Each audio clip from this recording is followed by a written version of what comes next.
Let's grow together. And now for the lesson and message of today, here is Reverend Martin. Growing up as a member of a minister's family, we could always count on a crowded sanctuary on this day. And a big percentage of those folks who showed up packing the pews were what we called CEOs, Christmas and Easter onlys. And depending upon your age and background and family traditions, Easter may mean a new outfit, perhaps an Easter parade or Easter bonnets, the Easter bunny, and of course an Easter basket filled with candy and colored eggs, an Easter egg hunt. It might mean the end of Lent and the return of whatever you gave up for Lent, and for millions, the resurrection of Jesus. Now, the Easter that we celebrate today is a curious blend of the sacred and the secular, of Christianity, Judaism, and paganism. But however you think of it, Easter contains the idea of bright new beginnings, a resurrection of spirit and outlook. It begins with spring dressing up all over, the fragrance and colors of the flowers after nature's long winter nap. Now, the name Easter comes from the old Anglo-Saxon goddess of the vernal equinox, Eoster. And her celebrations gave us traditions that last until this day, such as Easter bunnies and eggs, which were symbols of abundance and fertility, emblematic of spring itself as it brings forth new life and new growth. Now, in my Baptist upbringing, the secular elements of Easter were somewhat resented. The feeling was that they tended to distract from the crucifixion and resurrection story. But I think that Easter is big enough for all kinds of interpretations and celebrations. And furthermore, I have a feeling that Jesus would have enjoyed chocolate bunnies as much as he enjoyed turning water into wine. Rabbits, eggs, flowers, they are all about new birth. And this new birth, this new outlook, is exactly what Easter symbolizes in all of its forms. It's awakening within you, a renewing of your energies and your potential for growth. The Easter baskets, the new clothes, and the family dinners are all a celebration of life, opening up to fresh and new ideas where your mind can be refreshed and your goals can be realigned. And thinking about those CEOs packing churches on Easter Sunday, I can't help but think that they don't really get much out of their visit. They likely hear pretty much the same thing year after year. So what's the point? A sense of obligation, perhaps, or just upholding tradition. But spiritually speaking, tradition can be dusty, dead stuff. And when we hear the same old story over and over again, we stop paying attention. So perhaps it's time to take a fresh look, to try to resurrect or breathe new life into an old story. Now, there is a metaphysical meaning of Easter, and it is the rising up of the spiritual consciousness of the I am, which may have been lying dormant, buried in a tomb of limited thinking. Rebirth, therefore, is the main theme behind not only Christianity, but other religions that have resurrection stories. Easter symbolizes the dying to the old self and being spiritually reborn. And so it is that Easter urges us to re-examine our current state of being and then decide how we need to evolve. Like New Year's, it can be a great day to become motivated to change what needs to be changed and to let go of what needs letting go. At the new year, everyone is ready to set new goals, complete old projects, and reach new milestones. We love the concept of a fresh start, an opportunity to right our wrongs. And ultimately, as the days and weeks pass, our New Year's enthusiasms tend to wither and die. But then spring comes, and with it, a fresh start for nature and growth opportunities for each of us. So if you haven't quite lived up to your expectations so far this year, Easter gives you another chance. It's a good time to think about what's working in your life and what needs to change. Easter is a time to believe that we can be rejuvenated. Actually, of course, we're renewed or re-energized every morning when we awaken. Every night, our sleep is a mini winter, and our morning awakenings are a mini spring. To properly analyze the significance of the Easter story, we must go back in time, many years before the birth of Jesus, to the trials and triumphs of the ancient Hebrews. After all, Jesus and his disciples were Jews. They were observant Jews. They understood the world in terms of their religious beliefs, and it is in their worldview that we find many keys to understanding the events that we commemorate on this day. In every language except for English and German, the name Easter is derived from the Hebrew word Pesach, which in English is Passover. So in Spanish and in Portuguese and Italian, Easter is Pascua. And in French, it's Pâques. And in Portuguese, it's Pascua. Louise checked me on the pronunciation on that one. And the Last Supper, as Christians call it, was a Passover Seder, and Jesus's resurrection occurred on the Sunday of Passover week. Now, Pesach in Hebrew refers to passing over, as in passing over or through a stream or an obstruction. And it also has a meaning of overcoming.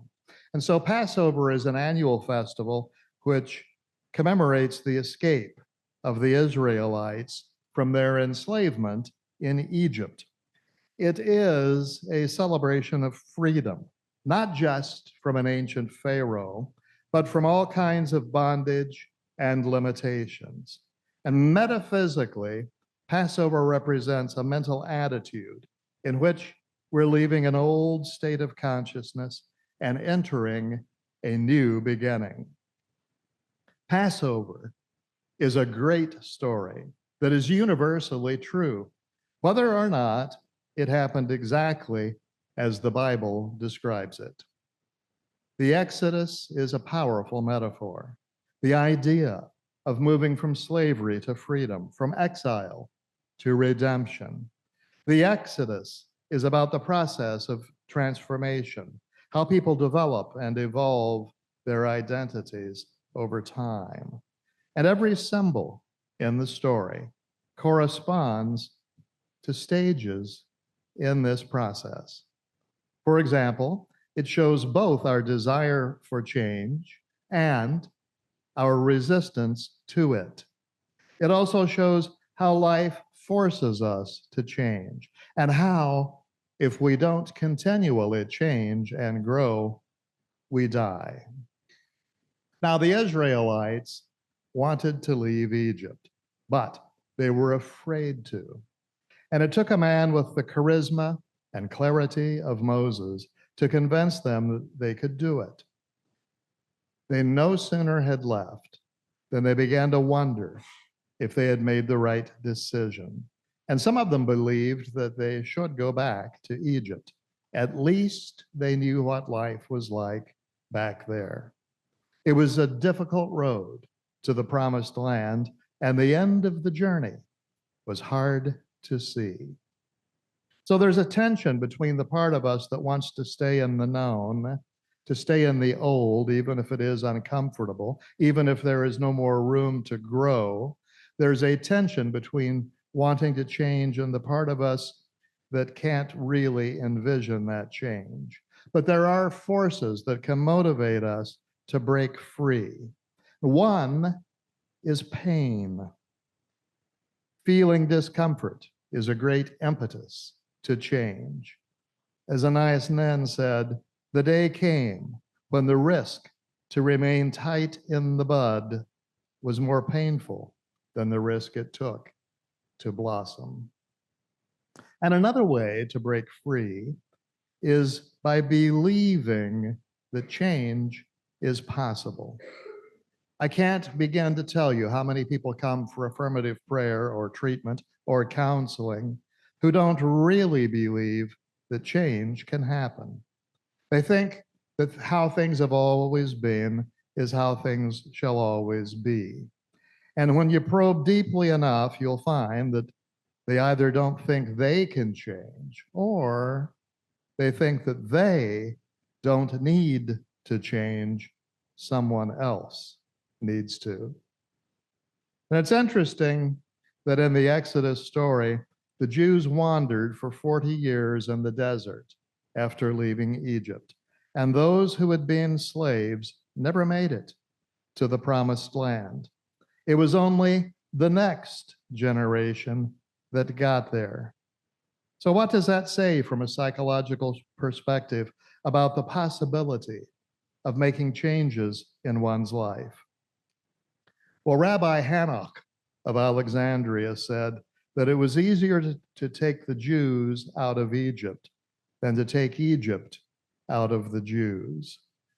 And similarly, it's often true that people leave bad situations, but then recreate them because the beliefs that got them there in the first place haven't changed. They've changed their outer scenery, but their inner landscape remains the same.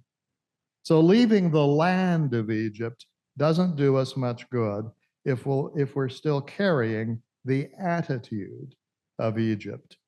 We're still in bondage until we change the thoughts, feelings, beliefs, and the deep-seated images we have of ourselves.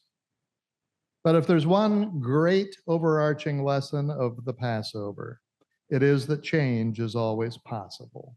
No matter what, we can always rise above the situations in which we find ourselves. But we'll never rise above if we keep looking back to Egypt. And in the same way, looking at the empty tomb doesn't do us much good. On that Sunday morning after the crucifixion, Mary Magdalene and her friends went to Jesus' tomb, only to find that it was empty. Now, what if these followers of Jesus had turned the tomb into a shrine? What if they had decided to live there? Well, we would recognize that as being stupid, as silly as the Israelites wanting to go back to Egypt. Egypt represented restriction. The promised land was freedom. The tomb represented an ending. The resurrection promised a new beginning. So in the Passover story, we find the always possible elements of freedom from the past and change in the now. And in the Easter story, we see the always possible elements of renewal and resurrection. Yes, Easter speaks about crucifixion and death, but it does so in the context of renewal. On this day, Christians celebrate the resurrection of Jesus from the dead, an event that many consider to be the centerpiece of their faith. But Easter is more than just a day. What happens if we were to think of Easter as a verb? Well, then the resurrection becomes a spiritual practice in daily life. I read about a nun who was conducting a Bible study class, and they were reading a passage from the Gospel of Luke in which Jesus raised a boy from the dead. And from the back of the group, someone called out harshly, "Have you ever brought someone back from the dead?" And the nun's response was, "Yes, every time I bring hope to a situation, every time I bring joy that shatters despair, every time I forgive others and give them back dignity and the possibility of a future with me and with others in the community, every time I listen to others and affirm them and their lives, every time I speak the truth in public, every time I confront injustice, oh yes, I bring back people from the dead." And she went on to give examples of spiritual practices that lead to renewal and resurrection, to rising above what is and ascending into what can be.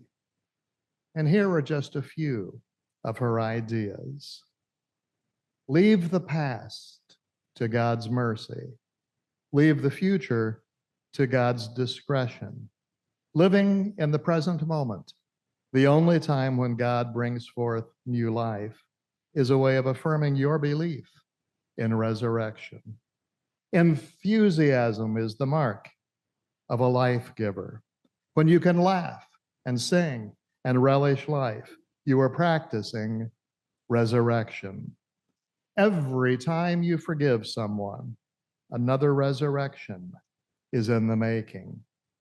Practice gratitude, and you are slaying the death-dealing forces of boredom, despair, and taking things for granted. Bring hope to someone in despair. Bring healing to those in conflict, and you are contributing to the ongoing resurrection. When you give full rein to your imagination, you're opening the gates of creativity so resurrection can come in. When you add even a small portion of joy to the lives of those around you, you bring resurrection into your community. Your little acts of kindness harmonize the world, add to the fund of goodwill, and set the table for resurrection. When you stay open to all people and to all situations, you affirm your belief that all things can be made new. When you practice reverence for life, you can't help but notice all the little resurrections going on all around you, the continual process of creation on earth. By accepting your identity as a child of God and your mission as a co-creator in the unfolding drama of the universe, you embody the resurrection principle. Practice resurrection with enthusiasm. Be animated by life and cherish every moment as a gift from the one who revives us day by day. Is there a technique for leaving Egypt, for getting out of the tomb? There's a wonderful book by Dennis Merritt Jones titled The Art of Uncertainty. And in it, he guides his readers through a process of deciding what to let go of. And one of the activities that he recommends is to write down a personal story that no longer serves you, or perhaps a label that you've been holding on to. Everyone has a label or a story, and sometimes these are projected to us by others. Family members are very good at reminding us of our old ways and saying things like, "Oh, he's the lazy one in the family." Have you been carrying around an old story, an old label, a belief system that has been an obstacle to you? If so, perhaps you should do what Dennis Merritt Jones suggests. Get some paper and write down the story you want to get rid of or grow out of. And having written it, put it in a box and seal that box and then bury it. Literally, get a shovel, dig a hole, place the box in the hole, and cover the box with dirt. Now, this is brilliant in its simplicity. And at the same time, it's a powerful way to say goodbye to belief systems that no longer serve you. So find at least one thing you know that you'd like to say goodbye to, and make it a firm decision that it no longer lives with you. Now, of course, for this to work, you have to keep the story out of your mind.